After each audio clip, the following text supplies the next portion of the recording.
السلام علیکم ورحمۃ اللہ وبرکاتہ۔ نحمدہ ونصلی علی رسولہ الکریم، اما بعد فاعوذ باللہ من الشیطان الرجیم، بسم اللہ الرحمن الرحیم۔ آج میری تقریر کا عنوان تعلیم ایک نور ہے۔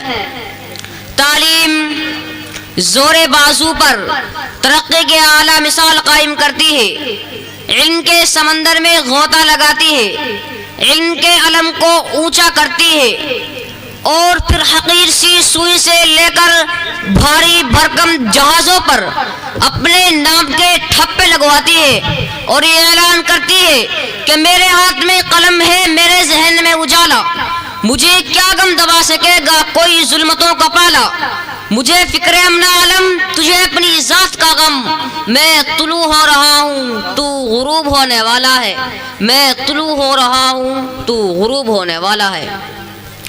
کیونکہ تعلیم سکھاتی ہے جینے کا سلیقہ، تو پھر تعلیم ہی کی بدولت تاریخ گواہ ہے کہ آگ کی پرستش کرنے والوں نے آگ کو اپنے قابو میں لیا، اور پھر کیا تھا؟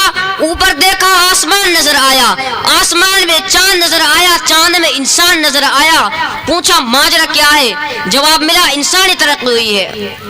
نیچے دیکھا زمین نظر آئی، زمین میں سمندر نظر آیا، سمندر میں گہرائی نظر آئی، گہرائی میں انسان نظر آیا، پوچھا ماجرا کیا ہے؟ جواب ملا انسانی ترقی ہوئی ہے۔ اور یہی ترقی چیخ چیخ کر کہہ رہی ہے کہ تعلیم سکھاتی ہے جینے کا سلیقہ، تعلیم سکھاتی ہے جینے کا سلیقہ۔ صدر علی وقار تعلیم کے میدان کے سپاہی جب جابر بن حیان الرازی البیرونی بنتے ہیں تو پھر اپنی زندگیاں بنا کر جینے کا سلیقہ سکھاتے ہیں۔ تعلیم کے میدان کے سپاہی جب قاسم نانوتوی بنتے ہیں تو دوسروں کے کام میں آ کر جینے کا سلیقہ سکھاتے ہیں۔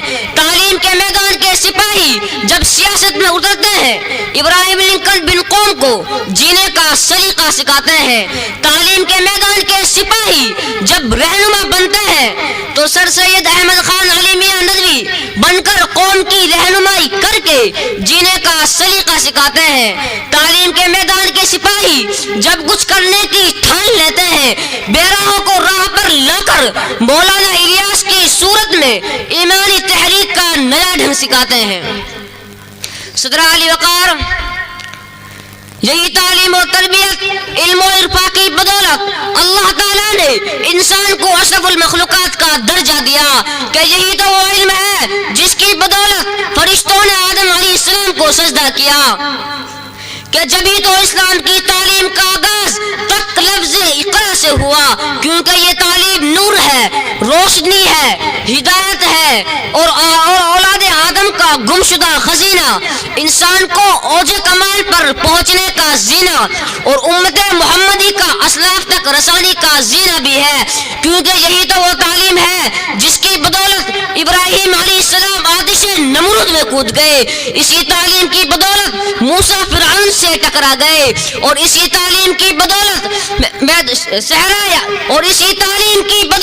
صحرائے عرب کی تپتی ریت پر میدان حشر میں حضرت بلال حبشی نے عہد کا نعرہ بلند کیا تو حسین نے اپنے نانا کی تعلیمات بچانے کی خاطر میدان کربلا میں سر کٹانے کے باوجود نیزے پر کلمہ حق بلند کیا، کہ اسی تعلیم نے بیلو کو بیل الدانہ بنا دیا۔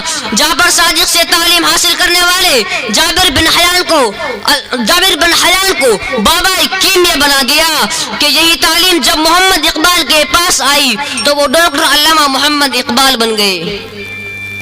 تو میں اپنی تقریر کو چند اشعار کے ساتھ ختم کرتا ہوں۔ علم بیٹے کی نئی قبر پر ماں کے آنسو، علم عباس سلمدار کے زخمی بازو، کعبہ و قیسین کو یہی سر کرتا ہے، ایک لمحے میں صدیوں کا سفر کرتا ہے، علم طالب کو طلب سے ہی صلہ دیتا ہے، جہل انسان کو ابو جہل بنا دیتا ہے، جہل انسان کو ابو جہل بنا دیتا ہے۔ السلام علیکم۔